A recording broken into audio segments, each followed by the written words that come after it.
नमस्कार, मेरा नाम अनीशा है और मैं आज की समाचार वाचक डीएन की आवाज़ यूट्यूब चैनल पर आप सभी का स्वागत करती हूँ।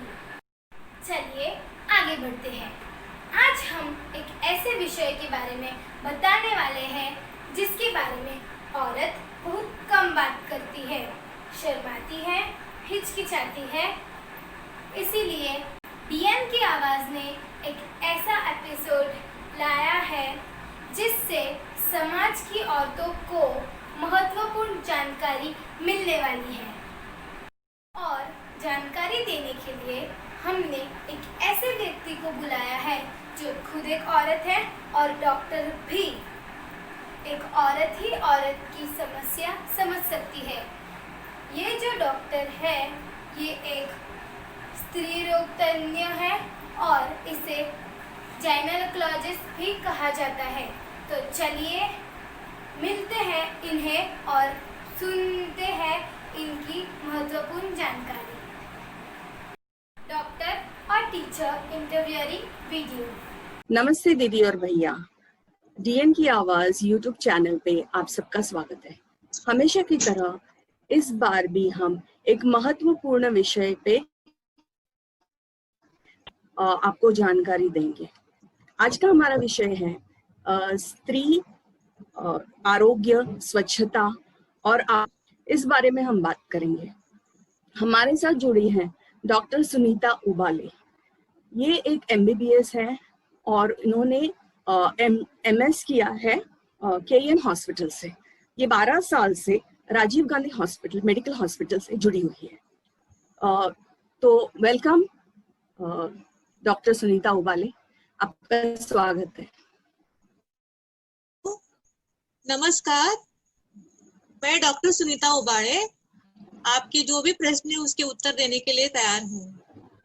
ओके, ये जो है वो स्त्री स्वास्थ्य के बारे में है। तो सबसे महत्वपूर्ण सवाल मैं पूछना चाहती हूँ आपसे, वो है मासिक धर्म यानी कि पीरियड्स। क्या आप हमें पीरियड्स के बारे में कुछ बता सकते हो सुनीता दीदी? यस, मैं बताना चाहती हूँ। ये माहवारी जो शब्द है मासिक धर्म, ये कोई प्रॉब्लम नहीं है। अक्सर महिलाएं इसे प्रॉब्लम के नाम से संबोधित करती है, बट दिस इज नॉर्मल और नेचुरल। ये प्रक्रिया है, ये नॉर्मल बॉडी का रिस्पॉन्स है। नॉर्मली माहवारी आने का समय जो रहता है वो 9 से 14 साल तक रहता है। किसी को 9 साल में आएगा या किसी को 14 साल में भी आएगा। 14 साल के बाद भी किसी किसी को बहुत कम केसेस में 16 साल तक भी माहवारी नहीं आती है, तो दैट इज ऑल्सो नॉर्मल। 16 साल के बाद अगर माहवारी नहीं आती है तो फिर वो बच्चे को डॉक्टर के पास जाके दिखाना पड़ेगा। शुरुआती के समय में माहवारी बराबर हर महीने रेगुलर नहीं आती है। इसका भी एक कारण है, क्योंकि माहवारी आने के लिए जो हमारे बॉडी में हार्मोन्स तैयार होते हैं, दो हार्मोन्स है, एस्ट्रोजन एंड प्रोजेस्टेरोन। तो ये जो दो हार्मोन है वो शुरुआती के समय में बहुत कम मात्रा या बहुत ज्यादा ऐसी मात्रा में अपने बॉडी में तैयार होते हैं। इसके लिए उनका शुरुआती के दिनों का महीना जो माहवारी जो रहता है वो रेगुलर नहीं होता है। बट जैसे ही उम्र उनकी बढ़ती जाएगी वो हार्मोन्स की जो मात्राएं है वो बराबर से रेगुलर होती है और माहवारी भी उनकी रेगुलर होती जाती है। अभी माहवारी अक्सर औरत लोग बोलते हैं कि हमको माहवारी सिर्फ 1 या 2 दिन जाती है, या कोई बोलते हैं कि हमारा माहवारी 7-8 दिन बहुत जाता है। तो ये इसका मतलब क्या है? तो माहवारी जो जाती है, जो ब्लीडिंग जो जाता है, वो हमारे गर्भ के अंदर एक लाइनिंग तैयार होती है पूरे महीने में। वो लाइनिंग जो तैयार होती है वो एस्ट्रोजन और प्रोजेस्टेरोन, ये दो हार्मोन्स है, उसकी वजह से वो लाइनिंग तैयार होती है। अभी जो गर्भ में जितनी लाइनिंग तैयार होगी उतना ही उनको माहवारी जाएगी। अगर कोई औरतों में वो लाइनिंग बहुत ही कम बनती है तो उनको सिर्फ 1 या 2 दिन ही माहवारी जाएगी। अगर किसी औरत में वो लाइनिंग बहुत बनती है तो उनको माहवारी 7-8 दिन या 4-5 दिन ऐसे जाती है। तो किसी को कम जाती है, इसका मतलब उनको लगता है कि हमारे पेट के अंदर ही या हमारे गर्भ के अंदर ही सब ब्लीडिंग जमा हो रही है, सब गंदगी अंदर ही जमा हो रही है, वो बाहर नहीं निकल रही है, हमको मोटापन उसकी वजह से हो रहा है, हमारा पेट बहुत हेवी हेवी लग रहा है, ये जो चीजें, ये सब साइकोलॉजिकल इफेक्ट है, ऐसा कुछ होता नहीं है। गर्भ के अंदर जितनी लाइनिंग तार आपकी होगी उतना ही आपका महावारी में आपको खून जाएगा। और अभी नेक्स्ट थिंग, साइकिल। किसी को 22 डेज 22 दिन पे ही महावारी आती है, किसी को बराबर 28 या 30 डेज के साइकिल में महावारी आती है, या किसी को 35 या 40 डेज के साइकिल से महावारी आती है। तो ये तीनों साइकिल के जो रेंज मैंने अभी आपको बताया वो तीनों भी नॉर्मल है।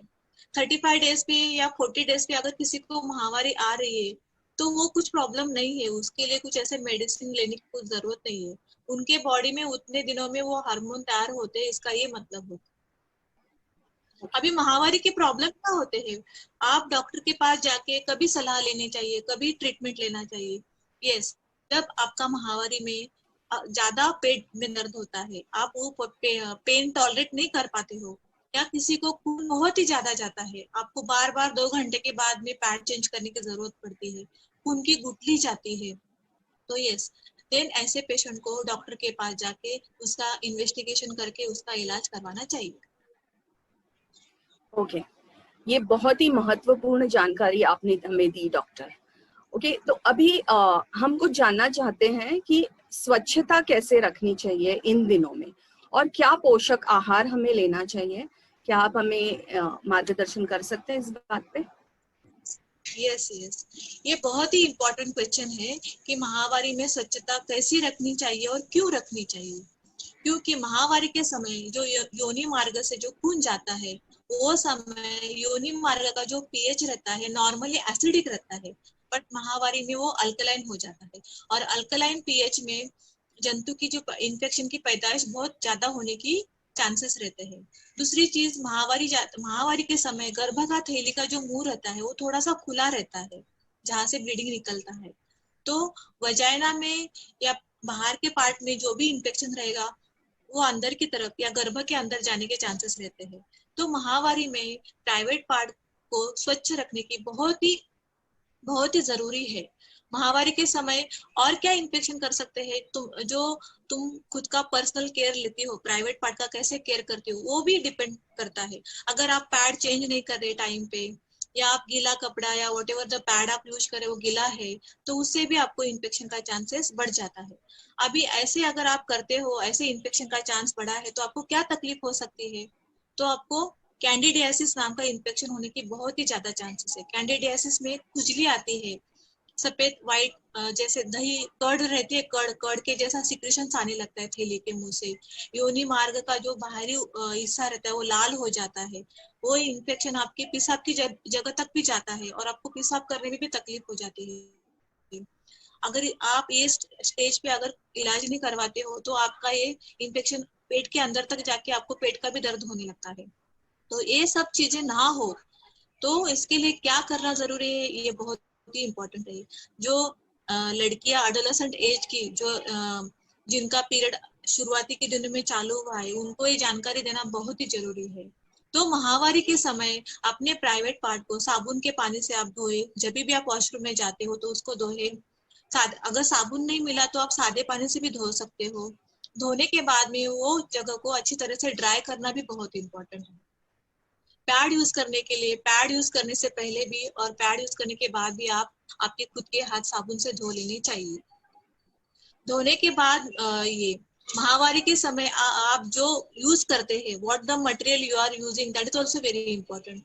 अभी कुछ जो नॉन अफोर्डिंग, जो गरीब लोग रहते हैं, जो घर में इजीली अवेलेबल जो रहता है वो यूज करते हैं, यानी कि साड़ी का कपड़ा, towel, what ever the cotton का जो भी सॉफ्ट कपड़ा रहता है वो यूज करते हैं। आप वो भी यूज कर सकते हो, बट उसका केयर कैसा करना है, सेफली आप वो कैसे यूज कर सकते हो, वो ज्यादा इंपॉर्टेंट है।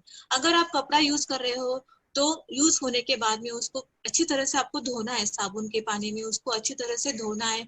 उसमें जो भी ब्लड जो कंटेंट रहता है वो पूरा निकाल देना है आपको। और धोने के बाद में उसको धूप में सुखाना भी बहुत इंपॉर्टेंट स्टेप है, क्योंकि धूप बहुत ही नेसेसरी है।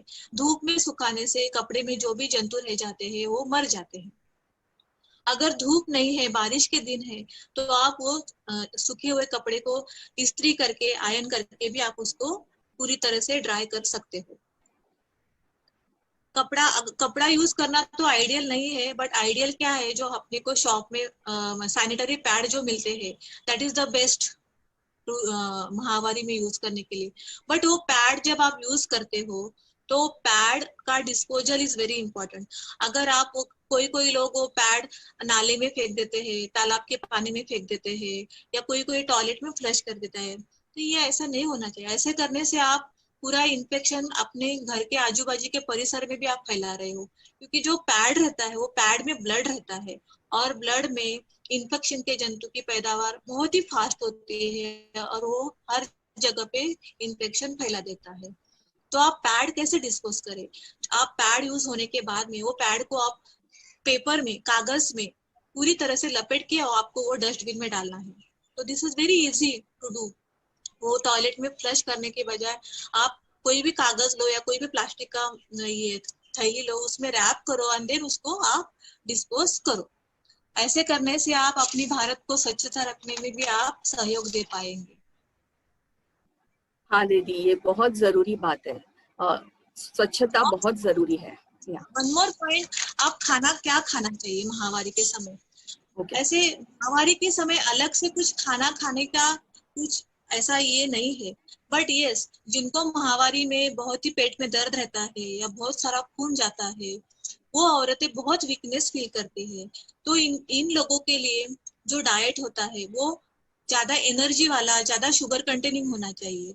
तो वो शुगर कंजम्पशन फास्ट होता है अगर उनको वीकनेस लगता है। तो हम लोग खाना 3 या 4 बार ही खाते हैं, बट वो क्या खाना चाहिए दैट इज वेरी इंपॉर्टेंट। तो महामारी के समय में आप कोई भी स्वीट डिश खा सकते हो, ताकि आपको ग्लूकोज आपके बॉडी में मिलता है और आपका वीकनेस चला जाता है। अगर आपको फिर भी वीकनेस लग रहा है तो you can have any juice, Glucon D का पाउडर आप पी सकते हो। जो भी मेडिकल शॉप में ORS का पाउडर मिलता है, that is very good in electrolytes. तो इलेक्ट्रोलाइट्स आपके बॉडी में तुरंत मिल जाते हैं, तो वो भी आप अगर पीते हो तो आपको वीकनेस नहीं लगेगा। आपका डाइट जो खाते हैं आप, महामारी के बंद होने के बाद भी जो रूटीन डाइट खाते हैं आपको वही खाने का है। बट महामारी के समय आपको बहुत सारा पानी भी पीने का है। पानी पीने से अपने बॉडी में जो भी टॉक्सिन्स तैयार होते हैं वो पूरे फिल्टर हो जाते हैं। पेशाब के थ्रू किडनी फिल्टर कर देती है और पेशाब के थ्रू वो सब टॉक्सिन्स निकल जाते हैं। ओके, बहुत ही महत्वपूर्ण जानकारी है डॉक्टर ये, क्योंकि बहुत सारी लड़कियों को ये प्रॉब्लम होता है। तो अभी उनको महिलाओं को समझ में आएगा कि उन्हें क्या करना चाहिए जब ये प्रॉब्लम होता है। और एक बहुत बड़ी समस्या है जो है माहवारी जब बंद होती है, यानी कि मेनोपॉज। इस समय बहुत सारी महिलाएं बहुत सारे कंप्लेंट्स करती हैं। तो ये क्या होता है और ये कैसे हम इसको टैकल कर सकते हैं डॉक्टर? मेनोपॉज का मतलब ये है कि आपका महामारी अभी बंद होने का समय आया है या आपका बंद हो गया है। नॉर्मली ये जो समय रहता है महामारी बंद होने का समय, नॉर्मली हमारे इंडिया में 45 टू 50 एज उम्र जो होती है, 45 और 50 उम्र, वो टाइम में ये महामारी बंद होती है। अगर ये महामारी उसके पहले ही बंद हो गई, आपका उम्र सिर्फ 35 या 38 है और तभी से आपको पीरियड्स बंद हो गए, तो फिर आपको उसकी वजह से तकलीफ हो सकती है और आपको डॉक्टर से जाके मिलना चाहिए। बट महामारी कम होना या बंद होना ये नॉर्मल रिस्पॉन्स है, अपने बॉडी का ये नॉर्मल रिस्पॉन्स है। जैसे जैसे उम्र बढ़ जाती है वैसे वैसे आप अपने शरीर में चेंजेस आते हैं। तो महामारी बंद होने के लिए अपने गर्भाशय के बाजू में जो अंडाशय रहते हैं, जिसको हम ओवरी बोलते हैं, वो ओवरी अपना काम करना बंद कर देते हैं। इसके लिए अपने को औरत लोगों को पीरियड्स नहीं आते हैं। जिसको 1 साल तक पूरा पीरियड आया नहीं या महामारी आया नहीं, तो हम उसको बोल सकते कि बाबा आपकी महामारी बंद हो गई। या 6 महीने ही बंद हो गई, उनको फिर से 2-3 महीना महामारी आई और 6 महीना बंद हो गई, फिर से महामारी आ गई, तो नहीं, ये उनका पूरा महामारी ठीक तरह से बंद हुआ नहीं है। पूरा कंटिन्यूअस 1 साल तक अगर उनको महामारी नहीं आती है, देन कि बाबा तुम्हारा महामारी अभी पूरी तरह से बंद हो गई और that lady is in the menopause. Menopause हम लोग उसको कह सकते हैं। अभी मेनोपॉज में क्या प्रॉब्लम होते हैं, जो ओवरी हमारे बॉडी में एस्ट्रोजन और प्रोजेस्टेरोन जो हार्मोन सिक्रेट करते हैं, वो हमारे बॉडी के लिए बहुत ही जरूरी रहता है। वो हार्मोन से हमारी हड्डी के कैल्शियम, हमारी हड्डी की मजबूती बनी रहती है, हमारा हार्ट प्रोटेक्टेड रहता है, औरत लोगों को ज्यादा हार्ट अटैक नहीं आता है, बिकॉज उनके बॉडी में एस्ट्रोजन और प्रोजेस्टेरोन रहते हैं 40-45 साल तक। बट वो हार्मोन कम होने के बाद में, यस, औरत लोगों को भी हार्ट का प्रॉब्लम आ सकता है, उनको बीपी का प्रॉब्लम हो सकता है, उनकी हड्डियां की झीज चालू हो जाती है बहुत ही फास्ट, क्योंकि एस्ट्रोजन हार्मोन की मात्राएं बहुत ही जीरो या कम हो जाती है। तो ये एस्ट्रोजन और प्रोजेस्टेरोन जीरो होने से औरत लोगों को जो तकलीफ होती है वो है नॉर्मली गर्मी लगना। उनके बॉडी में बहुत ही उनको गर्मी लगती है, अचानक से गर्मी लगती है, उनके मूड्स में बहुत ही उतार चढ़ाव आते हैं, उनको बहुत स्ट्रेस फील करते हैं, उनकी भूलने की समस्या बढ़ जाती है। वो किसी किसी औरतों को ज्यादा योनि मार्ग में बहुत ही ड्राइनेस लगता है, ड्राइनेस लगने से उनको इचिंग की समस्या चालू हो जाती है, पेशाब की तकलीफ भी होने लगती है, शारीरिक संबंधों भी उनको उदासीनता लगती है। तो this is all hormonal changes, और ये नेचुरल बॉडी का रिस्पॉन्स है। अगर तुमको ये हार्मोन कम होने से बहुत ही ज्यादा तकलीफ हो रही है, जो भी किसी को बहुत ड्राइनेस लग रही है प्राइवेट पार्ट में, तो आप डॉक्टर के पास जाओ, वो आपको जो आपको कंप्लेंट है वो कंप्लेंट के हिसाब से आपको दवाई करेंगे।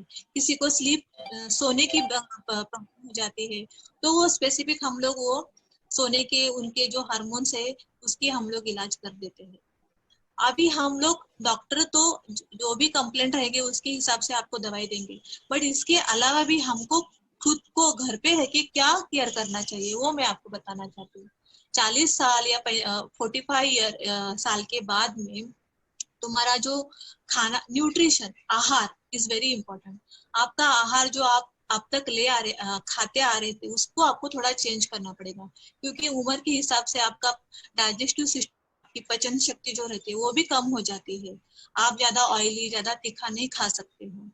तो ये उम्र में आपका खाना भी बहुत ही सादा सरल होना चाहिए, इजीली डाइजेस्टेबल खाना होना चाहिए।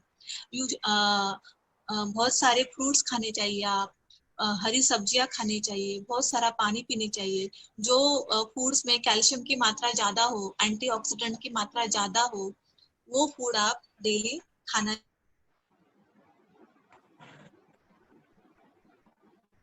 हेलो